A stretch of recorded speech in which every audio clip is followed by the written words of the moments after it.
more in hip hop. It seems like Atlanta is crumbling.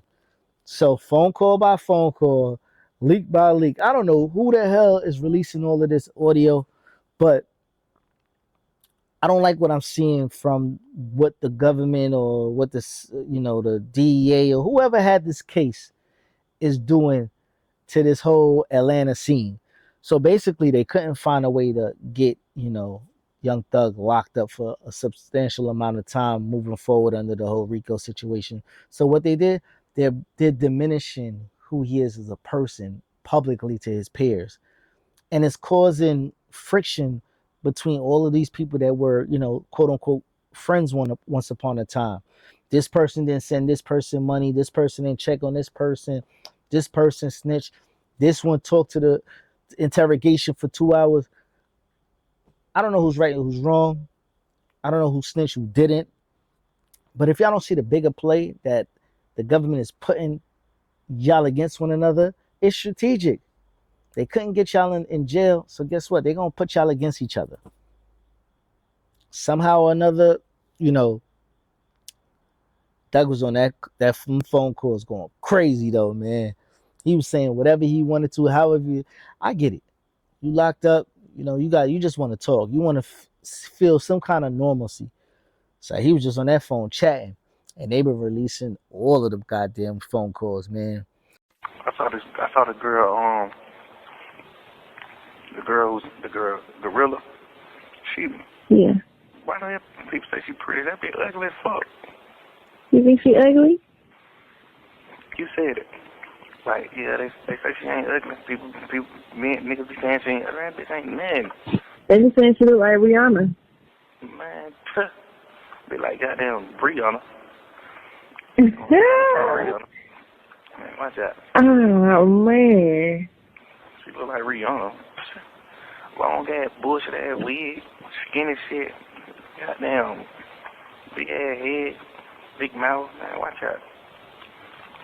But then he sat down and he did an interview, right? And from what I'm gaining from the interview, like he touched on a lot of different points on, you know what I mean? Like how he felt about people not standing tall for him, et cetera, et cetera. But he sounds hurt. He sounds kind of defeated. And he said, he can't drop the music because, he don't got his partner no more, meaning Gunna. Yeah, bro, I don't got my friends, bro. I'm just fucked up, man. I'm fucked up, bro. The nigga who I be with every day, I don't got him no more, bro. I'm fucked up, bro. Damn. I'm fucked up, bro. I don't know what to do, bro. Like, and I ain't lose no nigga to a tragic, or now I lost a nigga to betrayal, bro. You signing that one piece of paper, signing your initials on this one piece of paper could get me a life sentence, my nigga. How you, like, come on, bro. I get a life sentence, all this piece of paper you signed, bro. Just cause you trying to get home fast, or you just trying to get to a hole, or you just doing a certain thing, bro. And you already done betrayed a nigga before, bro. Damn. A piece of paper, nigga, you gonna let a piece of paper in all this shit? Nigga, we men, bro. We brothers, nigga. Ain't no nigga in the world making me go get Gunna. No nigga, bro. Damn. Nigga, what?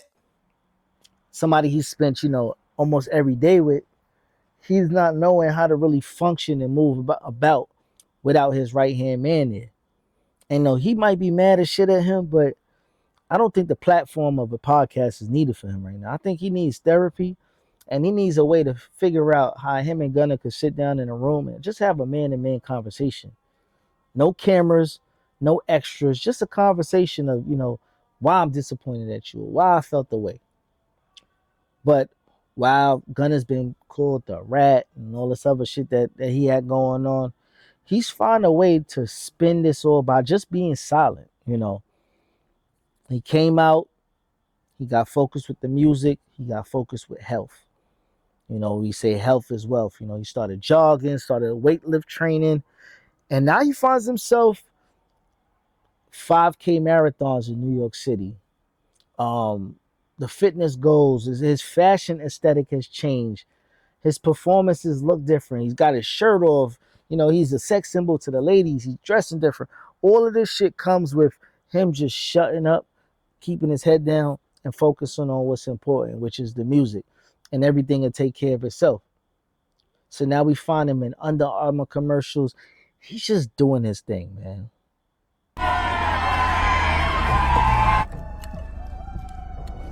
Seeing it. Yeah, this is a public service announcement to anyone out there. Yeah, y'all invited, but no disrespect. Come get cooked, I'm telling you. And we be here every day. It's a party. You cannot get in. You gonna make that call? And the fact that, you know, you could turn it around like that with all the noise going on around you shows that, you know, the streets is a myth. Because what they say is, you know, such and such is a rat. You niggas ain't gonna support a rat. Oh, but guess what? This man got #1 albums, #1 hit singles. People don't really care about that street shit no more. The street niggas care about the street shit, but the streets is very small. Corporate money and corporate dollars mean a whole lot more. That's why you'll get somebody like an Under Armour willing to put him in campaigns and he being able to license his music for ad space and all of that. He's doing what he's supposed to do, man.